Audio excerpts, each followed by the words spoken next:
Greetings and salutation, it's me, James, your BA Sensei. Welcome to yet another Power BI and DAX video.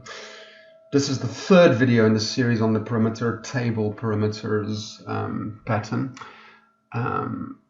So what we're going to do is we're going to take off where we left off in the previous video, and I'm going to send a link to the previous video. In the previous video, we did some scenario analysis which says we want to work out the discount. We say if you sell a minimum of 5 orders, 5 items, you get a discount of 30%, and you can see what the impact would be there. The problem here is these two perimeters are independent. You might have some situations where you want this perimeter, let's say you have 3 items minimum, but you want to limit the discount based on this perimeter over here. So that's what I'm going to show you guys now. So to give you a little example what that would look like, let's say for instance we have 3 items. You can see that your discount is limited to maximum 30%, 5, 50% if you do 10. See, so these two perimeters are linked to each other. The valid combinations are given depending on your selection. I'm going to show you how to do that in Power BI and DAX. All right then, and the first step would be to create the perimeter table. So instead of creating 2 tables like in lesson 1, we did this. We created a minimum quantity table and we created a discount table. So you can see that they're independent. In this case, what we're going to do is we're going to create, let's say, new table.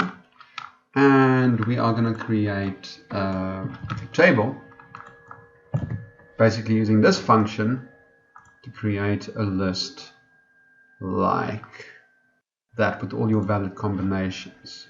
Okay, but before we do that, I want to show you first how we get to those calculations. So what do these calculations mean? So let's quickly look at DAX Studio. Okay, first thing that we're going to do is we're going to use the generate series. We're going to create a series for discounts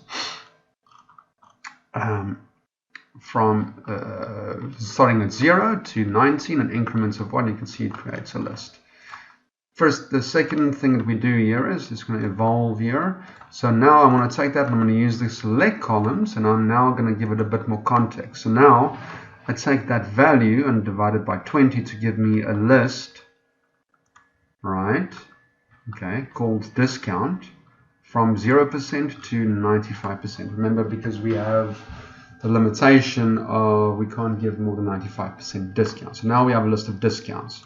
Next thing we're going to do is we're now going to create a list of minimum order quantities. This is 1 to 10. So start at 1 to 10 increments of 1. What we do now is we're going to use select columns to give it a bit more context. So if we do that, what we're going to do is we're going to now call it minimum quantity and basically just announce it with that. So now we want to join these two. Remember, the rule would be I don't really want to, if I only ordered 4 items, I cannot get more than 40% discount. Okay, so that's what we want to do now with all the valid combinations. I'm just going to comment these. What we're going to do now is look at this little formula over here. So what we do here is we have discounts that we already saw. We got quantities, wonderful. And now what we're going to do is we are going to use the generate function to do a cross join between these two. But let me quickly show you first what we do with generate. What generate does. Generate, let's say generate, we take table, let's say we take the quantities,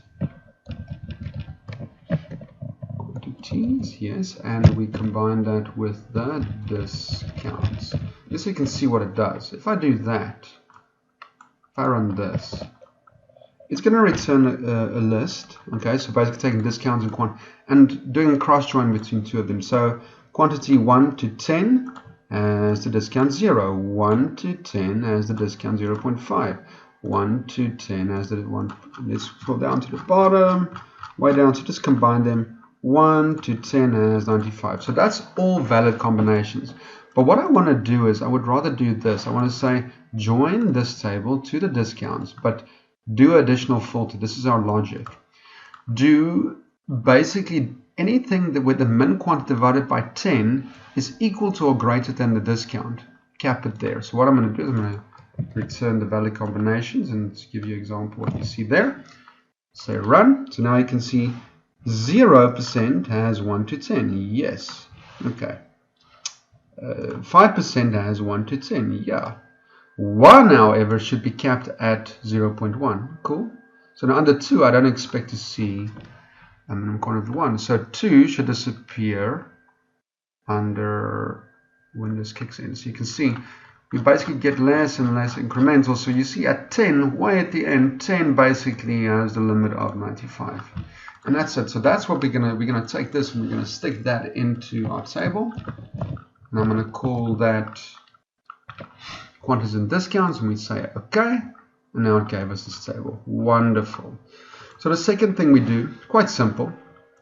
Now we just drag and drop from our new table. We say bring the discount, or bring the discount in there, and bring the minimum quantity in there.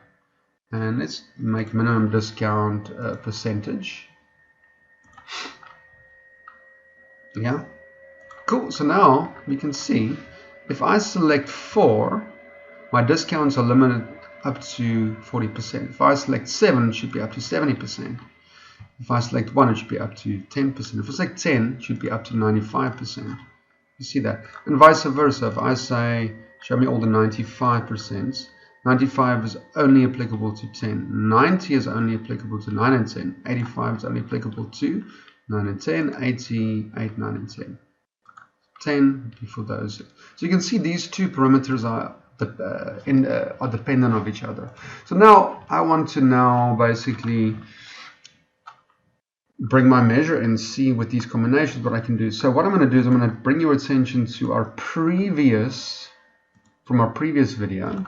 We already went in detail through this whole thing, but I'm not going to redo it. So I'm just going to say, I'm going to put a link to my previous video. And here's I'm going to say new measure. So the only thing I'm going to change here is, so I'm just going to call this dependent. Only thing we're going to change is we're going to say this doesn't come from min quantity, this comes from quantity and discounts min quantity. This comes from that one. And that's all we really need to change. If we say that, what's going to happen is we can say drag that guy in there. Now I can see 4, 15%. You can see what the impact would be. How cool is that? 10% for 10 items, 90%. So now you have a dependent perimeter table. Pretty cool, pretty cool.